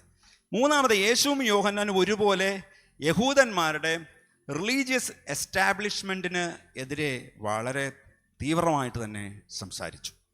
ലീഡർഷിപ്പിനോടുള്ള എതിർപ്പ് യോഹന്നാൻ്റെ മാനസാന്തര പ്രസംഗത്തിൽ നിന്ന് നമുക്ക് മനസ്സിലാക്കാൻ സാധിക്കും. ലീഡർഷിപ്പിനെ യോഹന്നാൻ വിളിച്ചത് സർപ്പസന്തതികളെന്നും കോടാലി ഇപ്പോൾ തന്നെ മരത്തിൻ്റെ കടക്കൽ വെച്ചിരിക്കുന്നുവെന്നും വ്യക്തമായിട്ട് അവരോട് പറയുകയും ചെയ്യുന്നുണ്ട്. മത്തായി 3:10. അപ്പോൾ പരീശന്മാരുടെയും ശാസ്ത്രിമാരുടെയും ഉപദേഷ്ടാക്കന്മാരെയും നന്നായി വിമർശിച്ചതിനാൽ യേശുവും അവരുടെ ശത്രുത സമ്പാദിച്ചു. ലൂക്കോസ് 11:42 മുതൽ 53 വരെ നോക്കിയാൽ മനസ്സിലാവും. നാലാമത്, ഞങ്ങൾ എബ്രഹാമിൻ്റെ വംശാവലിയിൽ നിന്നുള്ളവരായതിനാൽ ദൈവകോപത്തിൽ നിന്ന് രക്ഷപ്പെടാൻ പറ്റുമെന്ന അവരുടെ അവകാശവാദം മതിയാകില്ല എന്ന് യേശു യോഹന്നാനും ഉറപ്പിച്ച് അവരോട് പറഞ്ഞു. ലൂക്കോസ് 3:8, 13:28. അഞ്ചാമത്, യോഹന്നാനും യേശുവും രാജ്യത്തിൻ്റെ പൊളിറ്റിക്കൽ സ്റ്റെബിലിറ്റിയെ അതിന് ഭീഷണിയാണെന്ന് പറഞ്ഞ് അന്തിപ്പാസിൻ്റെയും പീലാത്തോസിൻ്റെയും കൽപ്പനയാൽ രണ്ടുപേരും വധിക്കപ്പെടുകയും ചെയ്തു. ഇതൊക്കെയാണ് യോഹന്നാനും യേശുവും തമ്മിലുള്ള സാമ്യങ്ങൾ. എന്നാൽ യോഹന്നാനും യേശുവും തമ്മിലുള്ള ഡിഫറൻസസ്, വ്യത്യാസങ്ങൾ എന്താണെന്ന് വെച്ചാൽ, ഒന്നാമത് ലൂക്കോസ് 7:33-34 യോഹന്നാൻ സ്നാപകൻ അപ്പം തിന്നാതെയും വീഞ്ഞു കുടിക്കാതെയും വന്നിരിക്കുന്നു. അവന് ഭൂതമുണ്ടെന്ന് നിങ്ങൾ പറയുന്നു. മനുഷ്യപുത്രൻ തിന്നും കുടിച്ചുകൊണ്ട് വന്നിരിക്കുന്നു. തിന്നിയും കുടിയനുമായ മനുഷ്യൻ ചുങ്കക്കാരുടെയും പാപികളുടെയും സ്നേഹിതൻ എന്ന് നിങ്ങൾ പറയുന്നു.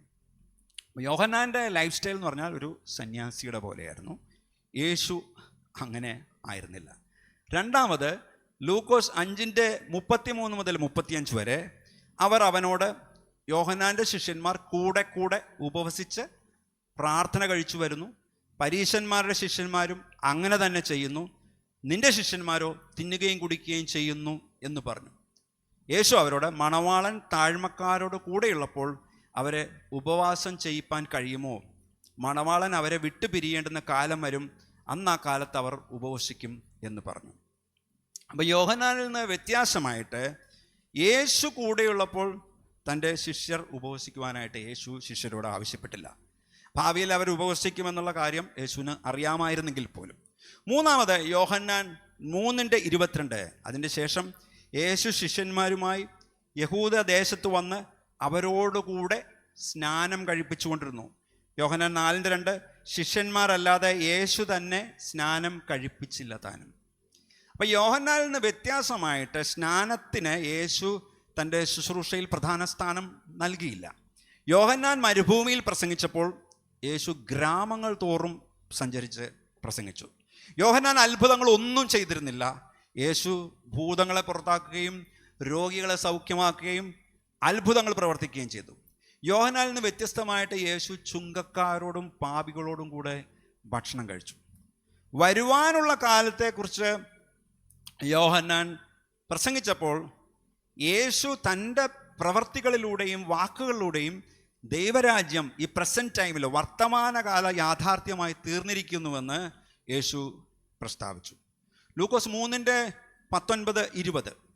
എന്നാൽ ഇടപ്രഭുവായ ഹെരോദാവ് സഹോദരൻ്റെ ഭാര്യ ഹെരോദ്യ നിമിത്തവും ഹെരോദാവ് ചെയ്ത സകല ദോഷങ്ങൾ നിമിത്തവും യോഹന്നാൻ അവനെ ആക്ഷേപിക്കാൽ അതെല്ലാം ചെയ്തത് കൂടാതെ അവനെ തടവിലാക്കുകയും ചെയ്തു. അപ്പം യോഹന്നാൻ്റെ പ്രസംഗം അന്തിപ്പാസിന് ഉൾക്കൊള്ളാനായിട്ട് കഴിഞ്ഞില്ല.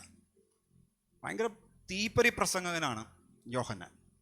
ഹെരോദാവിൻ്റെ സഹോദരൻ ജീവിച്ചിരിക്കുമ്പോൾ തന്നെ സഹോദരൻ്റെ ഭാര്യയായ ഹെരോദ്യയെ ഭാര്യയായി എടുത്തതും ദുഷ്പ്രവർത്തികളെ വിമർശിച്ചും യോഹന്നാൻ അദ്ദേഹത്തിനെതിരെ സംസാരിച്ചതിൻ്റെ ഫലമായിട്ട് എന്താ സംഭവിച്ചത്?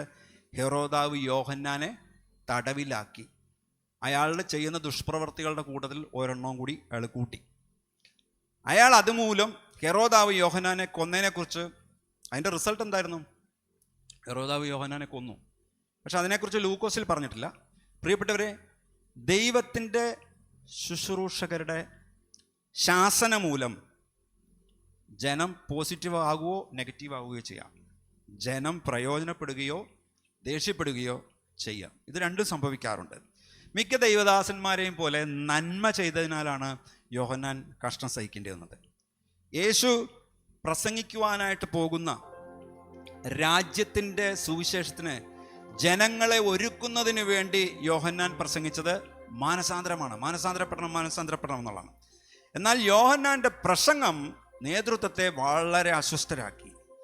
ഭരണാധികാരികളെ യേശുവും വെല്ലുവിളിക്കിയാൽ ക്രൂരമായിട്ടുള്ള മരണമാണ് യേശുവിനും നേരിടേണ്ടി വന്നത്. പ്രിയപ്പെട്ടവരെ, നമ്മുടെ സമൂഹത്തിലെ അനീതി, അഴിമതി, ചൂഷണം, ദാരിദ്ര്യം, അന്തരീക്ഷ മലിനീകരണം, ഡ്രഗ്സ്, പരസ്യവും രഹസ്യവുമായ അധാർമികത, സ്ത്രീകൾക്കെതിരെ വർദ്ധിച്ചു വരുന്ന ആക്രമണങ്ങൾ, ദളിതർക്കും ഗോത്രവർഗക്കാർക്കും എതിരെയുള്ള അടിച്ചമർത്തലുകൾ, ഇതൊക്കെ ആളുകളെ വിഷമിപ്പിക്കുമ്പോൾ നമ്മൾ സൈലൻ്റായിട്ടിരിക്കാൻ പാടില്ല. മനുഷ്യൻ്റെ അന്തസ്സുയർത്താനും വ്യക്തിസ്വാതന്ത്ര്യം ഉണ്ടാകുവാനും സാമൂഹിക സാമ്പത്തിക നീതിക്ക് വേണ്ടിയും വിശ്വാസികളെന്ന് പറയുന്നവർ അന്ധവിശ്വാസികളായി തീരാതിരിക്കാനും ഒക്കെ സഭ പറ്റുന്ന കാര്യങ്ങൾ ചെയ്യേണ്ടതാണ്. ഡെസ്മണ്ട് ടുട്ടു എന്ന് പറയുന്ന ഒരു ആർച്ച് ബിഷപ്പുണ്ട്. അദ്ദേഹം പറഞ്ഞത് ഇങ്ങനെയാണ്: if you are neutral in situations of injustice, you have chosen the side of the oppressor. എന്ന് പറഞ്ഞാൽ, അനീതിയുടെ സാഹചര്യങ്ങളിൽ നിങ്ങൾ നിഷ്പക്ഷനാണെങ്കിൽ, ഇത് ഞങ്ങളുടെ വിഷയമല്ല, ഞങ്ങൾക്ക് ഇതിലൊന്നും ചെയ്യാനില്ല എന്നുള്ള രീതിയിലാണ് ഇരിക്കുന്നതെങ്കിൽ നിങ്ങൾ ആ പീഡകൻ്റെ പക്ഷം തിരഞ്ഞെടുത്തു എന്നാണ്. നമ്മൾ സൈലൻ്റ് ആയിട്ടാണ് ഇരിക്കുന്നതെങ്കിൽ. അപ്പം ദൈവത്തിൽ നിന്നുകൊണ്ട് ലോകത്തോട് ദൈവിക സന്ദേശം അറിയിച്ച യോഹന്നാൻ സ്നാപകനെ പോലെ മറ്റുള്ളവരോട് ദൈവവചനം ഷെയർ ചെയ്യാനുള്ള ഒരു വലിയ ദൗത്യം സഭ എന്നുള്ള നിലയിൽ കർത്താവ് സിറ്റി ചേഞ്ചേഴ്സിനെ ഏൽപ്പിച്ചിട്ടുണ്ട്. എത്ര പേർക്കത് ബോധ്യമുണ്ട്? അതുകൊണ്ടാണ് ഈ ദൈവനെ ഇങ്ങനെ സംസാരിക്കുന്നത്. ഒരു കൾച്ചറിനെ, ഒരു സംസ്കാരത്തെ സ്വാധീനിച്ച ഒരു ദൈവദാസനെ കുറിച്ച് പറഞ്ഞുകൊണ്ട് ഞാൻ എൻ്റെ സന്ദേശം ഇന്നത്തെ അവസാനിപ്പിക്കാം. ഇംഗ്ലണ്ടിൽ നിന്ന് ഇവിടെ എത്തി സുവിശേഷ വേലയെ മാനവ സേവയാക്കി മാറ്റിയ മിഷണറിയാണ് ബെഞ്ചമിൻ ബെയ്ലി. എന്താ പേര്? Benjamin Bailey. ബെഞ്ചമിൻ ബെയ്ലി എന്ന സുവിശേഷകനെ ലോകത്തിലുള്ളവർ പരിചയപ്പെടുന്നത് മലയാള അച്ചടിയുടെ പിതാവ് എന്നാണ്. എന്താണ്? പ്രിന്റിങ്ങിൻ്റെ പിതാവ്.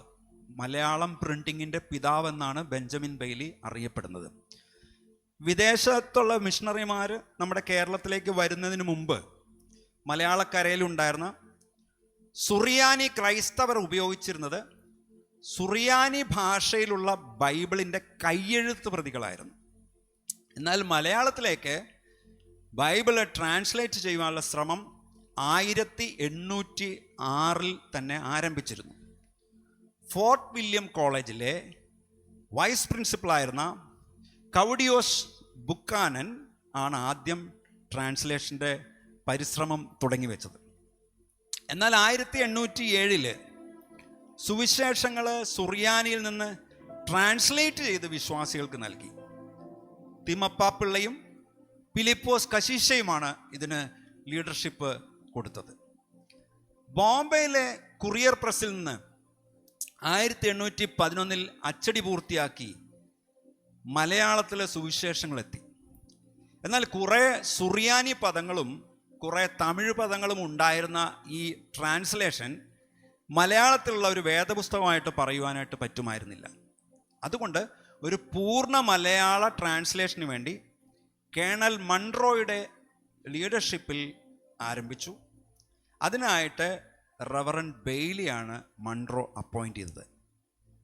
ബെഞ്ചമിൻ ബെയ്ലിയും അദ്ദേഹത്തിൻ്റെ സഹായകനായ മോശ ഈശാർ ഫെനി എന്ന യഹൂദനും സംസ്കൃത പണ്ഡിതനായ വൈദ്യനാഥ അയ്യരും മലയാള പണ്ഡിതനായ മലബാറുകാരൻ ചാത്തുമേനോൻ അവനും ഉൾപ്പെടുന്ന ഒരു സംഘം, ആ ഒരു ടീം 1817 പ്രവർത്തനം ആരംഭിച്ചു. ബൈബിള് മൂലകൃതി ഹീബ്രുവിലായതുകൊണ്ട് ആ ഭാഷയിൽ പാണ്ഡിത്യമുള്ള ഈഷാർ ഫെനി എന്ന യഹൂദനെ കൂടി അവർ ടീമിൽ എടുത്തു. ഏതാനും യുവ സുറിയാനി വൈദികരും ബെഞ്ചമിൻ ബെയ്ലിയെ സഹായിക്കാനായിട്ട് ഉണ്ടായിരുന്നു. റവറൻ ബെയ്ലി പക്ഷേ ഇംഗ്ലീഷ് ഭാഷയിൽ നിന്നാണ് ബൈബിൾ ട്രാൻസ്ലേറ്റ് ചെയ്യുവാനായിട്ട് തീരുമാനിച്ചത്. ഇപ്പം ഭാഷാപരമായിട്ടുള്ള സംശയങ്ങൾ മാറ്റുവാനായിട്ട് മാത്രം ഈ കൂടെ ഉണ്ടായിരുന്ന ടീമിലുള്ളവരുടെ ഹെൽപ്പ് എടുത്തു. ആലപ്പുഴയിലും കോട്ടയത്തും അദ്ദേഹം താമസിക്കുന്ന സമയത്ത് തന്നെ മലയാള ഭാഷ നന്നായിട്ട് ബെയ്ലി കൈകാര്യം ചെയ്തിരുന്നു. ഇംഗ്ലണ്ടുകാരൻ ബെയ്ലിയുടെ സുവിശേഷ പ്രസംഗം, ആ കാലഘട്ടത്തിലെ ബെയ്ലിയുടെ സുവിശേഷ പ്രസംഗം അവിടെയുള്ള ഒരുപാട് ആളുകളെ ആകർഷിച്ചു. ബെയ്ലി ആദ്യമായിട്ട് വളരെ പ്രസിദ്ധമായിട്ടുള്ള ഒരു പ്രയർ ബുക്ക് അത് ട്രാൻസ്ലേറ്റ് ചെയ്ത് തയ്യാറാക്കി മലയാളത്തിലാക്കി അത് എല്ലാവർക്കും കൊടുത്തു. ആ പ്രയർ ബുക്ക് എല്ലാവർക്കും ഒരുപാട് ഇഷ്ടമായി. അതുപോലെ പുതിയ നിയമം ഖണ്ഡങ്ങളായി പരിഭാഷപ്പെടുത്തുകയും അവ താളിയോലകളിൽ പകർത്തി എഴുതി പ്രാർത്ഥനയ്ക്കായിട്ട് ആ കാലഘട്ടത്തിൽ നൽകിക്കൊണ്ടിരിക്കുകയും ചെയ്യുകയാണ്. പ്രിന്റിങ്, അച്ചടി എന്നുള്ള ആശയം ബെഞ്ചമിൻ ബെയ്ലിയുടെ മനസ്സിൽ ഉണ്ടാകുന്നത്. കാരണം പല പള്ളികളിലേക്ക് ഒരുപാട് ആവശ്യക്കാർ മലയാളം ബൈബിൾ ആവശ്യപ്പെട്ട് ഉണ്ടായതോടെ ഒരുപാട് കോപ്പികൾ വേണമെന്ന് പറഞ്ഞു. ആദ്യത്തെ പ്രസ് ഇംഗ്ലണ്ടിൽ നിന്നാണ് ഇവിടെ കൊണ്ടുവന്നതെന്ന് മിഷണറി റെക്കോർഡുകൾ വ്യക്തമാക്കുന്നു. ബെഞ്ചമിൻ ബെയ്ലിയും സ്വന്തമായിട്ട്, പുള്ളിക്കും ഈ പണി അറിയാവുന്ന ആളായതുകൊണ്ട് ബെഞ്ചമിൻ ബെയ്ലിയും സ്വന്തമായിട്ട് ഒരു പ്രിൻറ്റിംഗ് പ്രസ് അദ്ദേഹവും ഉണ്ടാക്കി പിന്നീട്. എന്നിട്ട് ഈ അക്ഷരങ്ങൾ നല്ലതാകാൻ വേണ്ടി കൊല്ലന്മാരെ വരുത്തി ഉരുണ്ട് ഭംഗിയുള്ള അക്ഷരങ്ങൾ ഓരോന്നും ബെഞ്ചമിൻ ബെയ്ലി കൊല്ലന്മാർക്ക് വരച്ച് നൽകിയിട്ട് അത് ലോഹത്തിൽ ഉണ്ടാക്കിയെടുത്തു. പഴയ പ്രിൻറ്റിംഗ് പ്രസ് കണ്ടിട്ടുള്ളവർ എത്ര പേരുണ്ട്? എൻ്റെ ഫാദറിന് പ്രിൻറ്റിംഗ് പ്രസ് ഉണ്ടായിരുന്നു. അതുകൊണ്ട് ഞാൻ അവിടെ പോയി ഈ അച്ചു നിരത്തുന്നതും പ്രിൻ്റ് ചെയ്യുന്നതൊക്കെ കണ്ടിട്ടുണ്ട്. അങ്ങനെ ഇതെല്ലാം ചെയ്തതിൻ്റെ ഫലമായിട്ടാണ് റവറൻ ബെഞ്ചമിൻ ബെയ്ലി മലയാള അച്ചടിയുടെ പിതാവ് എന്നറിയപ്പെടുന്നത്. ഈ ബൈബിൾ ട്രാൻസ്ലേഷൻ പൂർത്തീകരിച്ച ശേഷം 1826 മലയാളം ഇംഗ്ലീഷ് ഡിക്ഷണറിയുടെ പണി തുടങ്ങി. മലയാളം ഇംഗ്ലീഷ് ഡിക്ഷണറിയുടെ പണി അദ്ദേഹം തുടങ്ങി. 1846 ആയപ്പോൾ 20 വർഷം പരിശ്രമിച്ച് അദ്ദേഹം മലയാളം ഇംഗ്ലീഷ് ഡിക്ഷണറി അദ്ദേഹം പൂർത്തിയാക്കി. തിരുവിതാംകൂർ മഹാരാജാവായിരുന്ന സ്വാതി തിരുനാൾ മഹാരാജാവ് ഭാഷാ പ്രവർത്തനത്തിൽ ഏർപ്പെട്ടിരിക്കുന്ന ബെഞ്ചമിൻ ബെയ്ലിയെ അതിൻ്റെ പേരിൽ അനുമോദിക്കുകയുണ്ടായി. സന്തോഷവാനായ ബെയ്ലി തൻ്റെ ഡിക്ഷണറി തിരുവിതാംകൂർ മഹാരാജാവിനാണ് സമർപ്പിച്ചിരിക്കുന്നത്. തിരുവിതാംകൂറിൽ നിന്ന് അച്ചടിച്ച് പ്രസിദ്ധം ചെയ്ത ആദ്യത്തെ പത്രത്തിൻ്റെ ഉപജ്ഞാതാവും ബെയ്ലി തന്നെയായിരുന്നു. പെൺകുട്ടികളുടെ വിദ്യാഭ്യാസത്തിന് പ്രയോറിറ്റി കൊടുത്തുകൊണ്ട് ബെഞ്ചമിൻ ബെയ്ലി തൻ്റെ ഭാര്യയുടെ ചുമതലയിൽ ഒരു പെൺപള്ളിക്കൂടം കോട്ടയത്ത് ആരംഭിച്ചു. അദ്ദേഹം പ്രിൻസിപ്പളായിട്ട് ആരംഭിച്ച ഇംഗ്ലീഷ് മീഡിയം സ്കൂളാണ് പിന്നീട് വളർന്ന് ഇന്ന് കോട്ടയം CMS കോളേജായിട്ട് തീർന്നത്. Kottayam CMS college. ഞാൻ കോട്ടയത്ത് ക്യാമ്പസ് ക്രൂസൈഡിൻ്റെ പ്രവർത്തകനായിട്ട് വർക്ക് ചെയ്യുന്ന സമയങ്ങളിൽ ഈ ക്യാമ്പസിൽ സ്റ്റുഡൻസിൻ്റെ അടുക്ക് പോയി മിനിസ്റ്റർ ചെയ്യുമായിരുന്നു. മിസ്സിസ് ബെയ്ലി നടത്തി വന്ന സ്കൂളാണ് ഇന്ന് ബേക്കർ മെമ്മോറിയൽ സ്കൂളായിട്ട് മാറിയത്. ഒരു ജീവിതം ഒരു സ്ഥലത്ത് വന്നിട്ട് ഇൻവെസ്റ്റ് ചെയ്തതിൻ്റെ റിസൾട്ടുകൾ മനസ്സിലാവുന്നുണ്ടോ പ്രിയപ്പെട്ടവരെ? പെൺകുട്ടികളുടെ വിദ്യാഭ്യാസത്തിനൊപ്പം പാവപ്പെട്ട പെൺകുട്ടികളുടെ കല്യാണ ആവശ്യത്തിനുള്ള പണം നൽകി അവരെ കുടുംബിനികളാക്കുവാൻ പള്ളി വഴി അദ്ദേഹം ശ്രമം നടത്തി വന്നു. റവറൻ ബെയ്ലി നാട്ടുകാരുടെ പ്രിയപ്പെട്ട വികാരിയും ആശ്രയവുമായിരുന്നു. സാമൂഹികമായ ഇടപെടൽ നടത്തുവാൻ ആരാധനാലയങ്ങളെ പ്രേരിപ്പിച്ചതിൽ റവറൻ ബെഞ്ചമിൻ ബെയ്ലിക്കുള്ള പങ്ക് വളരെ വലുതാണ്. അദ്ദേഹം പറഞ്ഞത്, ഒരു പുരോഹിതൻ ആത്മീയ കാര്യങ്ങൾക്ക് മാത്രമല്ല ജീവിതത്തിൻ്റെ എല്ലാ മേഖലകൾക്കും നാഥനായിരിക്കേണ്ട ഒരു മാതൃകാ പുരുഷനാണെന്ന് ആ വിദേശ മിഷണറി തീരുമാനിച്ചുറച്ചു. 34 വർഷം അദ്ദേഹം കേരളത്തിൽ വേല ചെയ്തിട്ട് 1850 കേരളത്തിൽ നിന്ന് അദ്ദേഹം പോയി. 80ാമത്തെ വയസ്സിൽ 1871 ഇംഗ്ലണ്ടിൽ വെച്ച് ഈ ലോകത്ത് നിന്ന് അദ്ദേഹം മാറ്റപ്പെട്ടു. ഈ കേരളത്തിൽ നിന്ന് പോകുമ്പോൾ ബെഞ്ചമിൻ ബെയ്ലി പറഞ്ഞത് ഇങ്ങനെയാണ്, ശ്രദ്ധിച്ചു കേൾക്കണേ. ചർച്ച് മിഷൻ സൊസൈറ്റിയിലെ ഏറ്റവും പഴയ മിഷണറി ഞാനാണ്. വിശുദ്ധ ശുശ്രൂഷയിൽ ഏർപ്പെടുന്നതിനായി 1816 ഞാൻ ഇവിടെ വന്നത് മുതലുള്ള ആ ദീർഘകാലത്തേക്ക് തിരിഞ്ഞു നോക്കുമ്പോൾ എൻ്റെ പ്രവർത്തനങ്ങൾ എത്ര നിസ്സാരമാണെന്നോർത്ത് ഞാൻ വിവശനായി പോകുന്നു എന്നാണ് അദ്ദേഹം പറഞ്ഞത്. ഇത്രയും വർഷം ഈ മണ്ണിൽ വർക്ക് ചെയ്തിട്ട് തിരിച്ചു പോകുമ്പോൾ അദ്ദേഹം പറയണത് ഞാൻ ഒന്നും ചെയ്തിട്ടില്ല, ചെയ്യേണ്ട പോലെ ഒന്നും ചെയ്തിട്ടില്ലെന്നാണ് അദ്ദേഹം പറയുന്നത്. പ്രിയപ്പെട്ടവരെ, എന്തൊരു വിനയമാണ് ആ ദൈവദാസൻ്റെ വാക്കുകൾ. പ്രിയപ്പെട്ടവരെ, നമ്മുടെ ജീവിതത്തിൽ നമുക്കൊരു കൈത്തിരിയാകുവാനായിട്ട് നമുക്ക് പറ്റുന്ന രീതിയിൽ നമ്മുടെ ആയുസ് കർത്താവ് തന്നിരിക്കുന്ന സമയത്ത് നമ്മളെ ആക്കിയിരിക്കുന്ന മേഖലകളിൽ ഒരു ചേഞ്ച് ഏജൻ്റ് ആകുവാനായിട്ട് കർത്താവെ നമ്മളെ സഹായിക്കണമെന്ന് നമുക്ക് കർത്താവിനോട് പ്രാർത്ഥിക്കുകയും കർത്താവ് ആവശ്യപ്പെടുന്ന കാര്യങ്ങൾ നമ്മൾ ചെയ്യുവാനായിട്ട് ശ്രമിക്കുകയും വേണം. കാരണം ദൈവവചനം ജീവനും ശക്തിയുമാകയാ, ആത്മരക്ഷയുണ്ടേവനും ഉള്ളത്തിൽ കൈക്കൊണ്ടാൽ. ദൈവവചനം ജീവനും ശക്തിയുമാകയാ, ആത്മരക്ഷയുണ്ടേവനും ഉള്ളത്തിൽ കൈക്കൊണ്ടാൽ. ആത്മമരണം മാറും നീതിയിലവൻ വാഴും, ആത്മമരണം മാറും നീതിയിലവൻ വാഴും. കേൾക്കുക നാം, കാക്കുക നാം ജീവന്റെ വാക്യങ്ങൾ. ചേർന്ന് പറയും, കേൾക്കുക നാം, കാക്കുക നാം ജീവന്റെ വാക്യങ്ങൾ. അന്ധനു കാഴ്ച നൽകുവാൻ വചനം ജ്ഞാനമാം, സത്യത്തിൽ അത് കാക്കുവാൻ സ്വർഗത്തിൻ ദാനമാം. അന്ധനു കാഴ്ച നൽകുവാൻ വചനം ജ്ഞാനമാം, സത്യത്തിൽ അത് കാക്കുവാൻ സ്വർഗത്തിൽ ദാനമാം. ഒഴിയാൻ നിത്യനാശം കാലിനൊരു പ്രകാശം, ഒഴിയാൻ നിത്യനാശം കാലിനൊരു പ്രകാശം. കേൾക്കുക നാം, കാക്കുക നാം ജീവന്റെ വാക്യങ്ങൾ. കേൾക്കുക നാം, കാക്കുക നാം ജീവന്റെ വാക്യങ്ങൾ. സത്യദൈവത്തിൻ ഭക്തന്മാർ വചനം കാക്കയാ, സൽപ്രവർത്തിക്ക് ശക്തന്മാർ ആകുന്നു നാൾക്കുനാൾ. സത്യദൈവത്തിൻ ഭക്തന്മാർ വചനം കാക്കയാ, സൽപ്രവർത്തിക്കു ശക്തന്മാർ ആകുന്നു നാൾക്കുനാൾ. ദൈവമുഖ പ്രസാദം നിത്യമവർക്കാഹ്ലാദം, ദൈവമുഖ പ്രസാദം നിത്യമവർക്കാഹ്ലാദം. കേൾക്കുക നാം, കാക്കുക നാം ജീവന്റെ വാക്യങ്ങൾ. കേൾക്കുക നാം, കാക്കുക നാം ജീവന്റെ വാക്യങ്ങൾ. ലോകങ്ങൾ അവസാനിക്കും വനവുമില്ലാതാം, ദൈവവാക്കു പ്രമാണിക്കും ഭക്തനോ നിത്യനാം. ലോകങ്ങൾ അവസാനിക്കും വനവുമില്ലാതാം, ദൈവവാക്കു പ്രമാണിക്കും ഭക്തനോ നിത്യനാം.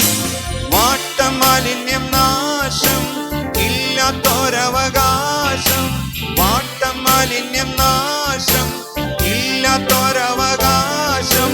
കേൾക്കുക നാം, കാക്കുക നാം ജീവന്റെ വാക്യങ്ങൾ. കേൾക്കുക നാം, കാക്കുക നാം ജീവന്റെ വാക്യങ്ങൾ. യേശുവിൻ തിരുപാദത്തിൽ ഇരുന്നു കേൾക്കണം, തന്റെ വിശുദ്ധ വാക്യങ്ങൾ നമ്മുടെ ജീവനാം. യേശുവിൻ തിരുപാദത്തിൽ ഇരുന്നു കേൾക്കണം, തന്റെ വിശുദ്ധ വാക്യത്തിൽ നമ്മുടെ ജീവനാം. യേശുവിൻ സുവിശേഷം ദിവ്യമാമുപദേശം, യേശുവിൻ സുവിശേഷം ദിവ്യമാമുപദേശം.